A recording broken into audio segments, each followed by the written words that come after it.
when bad things happen. And when they had preached the gospel to that city and made many disciples, they returned to Lystra, Iconium, and Antioch, strengthening the souls of the disciples, exhorting them to continue in the faith, saying, "We must, through many tribulations, enter the kingdom of God." Acts 14, verses 21 and 22. The life of the Apostle Paul was many things, but it certainly was not boring. When he preached the gospel in the city of Lystra, a man who had been crippled from birth was miraculously healed. And the citizens of the city reacted so enthusiastically that it created a serious problem. Convinced that they had just come into contact with the gods, the people tried to worship Paul and Barnabas as Hermes, Mercury, and Zeus, Jupiter. After Paul managed to defuse that situation, Jews from Antioch and Iconium pulled into town and managed to persuade the crowds in the opposite direction, which resulted in the stoning of Paul.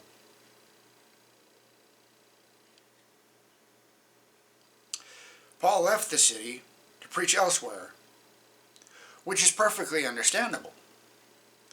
What is harder to understand is the fact that after Paul had established a congregation in the nearby city of Derbe, he returned to Lystra. Why?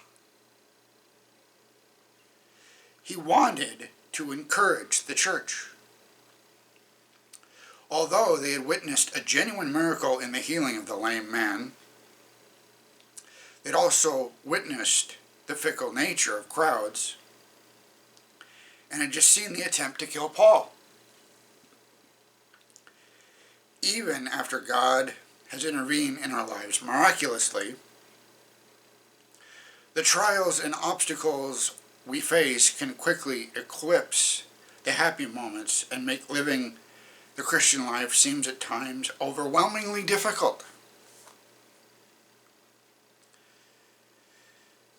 In 21st century life, we are no less easily dissuaded from the joy of faith by the trials we face than were the ancient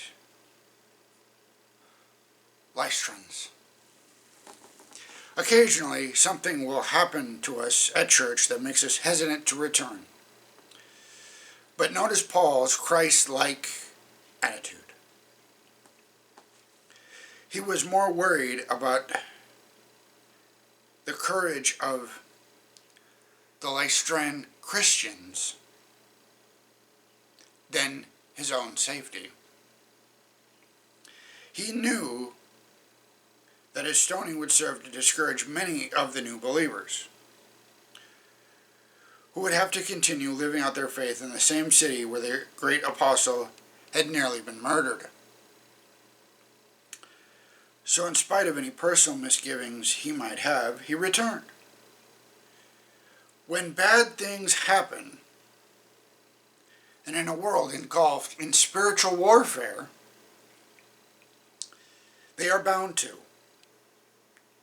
We should consider the possibility that fallen angels are attempting to remove us from a place where we are needed. There are others in the congregation who could use encouragement, and your continued presence in the church can become a ministry of healing for others.